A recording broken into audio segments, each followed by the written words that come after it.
नोएडा जब बनना शुरू हुआ, नोएडा जब बसना शुरू हुआ, उस वक्त लोगों ने यहाँ पर घर खरीदने का सपना देखा था।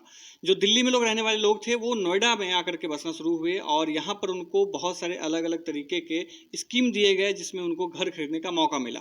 जिसमें एक स्कीम था रेंटल स्कीम। उनको भी ये स्कीम दी गई थी कि आपको जब तक घर नहीं मिलता तब तक आपको रेंट पे घर मिलेगा, आपको रेंट पे नहीं करना है। लेकिन थोड़े दिन हमको रेंट मिला, उसके बाद फिर रेंट मिलना बंद हो गया। अब हमारा खुद मकान मालिक को हमको रेंट देना पड़ता है, हमको किस्त भरनी पड़ती है। तो ऐसे हमारा गुजारा भी बड़ा मुश्किल से चल रहा है। खाने के भी लाले पड़े हुए हैं हमारे। तो हमको समझ नहीं, रिटायर्ड बंदे हैं, अब खाना खाएं कि रेंट दें या किस्त दें। सब इन्होंने रेंट का लालच दिया सबको कि हम आपको जब तक पोजीशन नहीं दी जाती तब तक हम आपको रेंट देंगे। 2 साल 2.5-3 साल इन्होंने रेंट दिया। जब ये एनसीएलटी के गया तो इन्होंने एनसीएलटी के अंडर जाते ही इन्होंने हमारा रेंट बंद कर दिया। अब जो मकान हमें जो रहने के लिए दिया था उसका रेंट हमें देना पड़ा। इन्होंने कहा था जब तक पोजीशन नहीं मिलती तब तक आपको यहाँ रहने दिया जाएगा। बट एनसीएलटी के अंडर जाते ही इन्होंने रेंट एग्रीमेंट अपना ख़त्म कर दिया।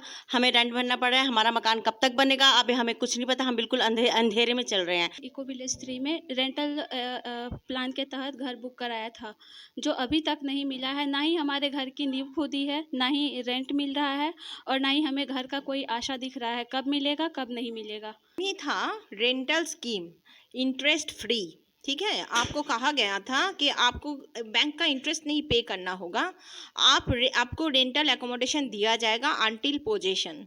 और उनका सारा चीज़ डॉक्यूमेंटेड है, जो कि ट्विटर पे भी मैंने रखा है। उनको जब आप पूछते हैं कि वो जब दूसरे टावर के कंस्ट्रक्शन आपको भेज रहा है तो आप पूछ रहे, मैं उनको लिखती थी कि आप मेरे टावर के अपडेट दीजिए, तब उनका कोई रिप्लाई नहीं आता था। हर महीने मैं पे कर रही थी और मेरे पैसे से वो दूसरे टावर बना रहे थे। और मुझे एक झुंझुना माने था, माया दिया गया था, रावण का माया। तो रावण ने माया का किया था, एक ट्रैप किया था कि आपको रेंटल स्कीम में आपको रेंटल एकोमोडेशन प्रोवाइड किया जाएगा, जो कि मेरे नसीब में सिर्फ और सिर्फ 6 या 8 महीने ही मुझे मिला था। रेंटल स्कीम यानी कि जब तक आपका घर जो है पोजीशन नहीं दिया जाता तब तक आपको कोई और घर दिया जाएगा, उसका रेंट आपको नहीं देना होगा। लेकिन ये रेंटल स्कीम में ऐसे फंसे हैं कि इनका घर अब तक नहीं मिला और घर मिलने के जो रेंटल स्कीम के तहत जो रेंट देना था वो भी इनको नहीं मिला।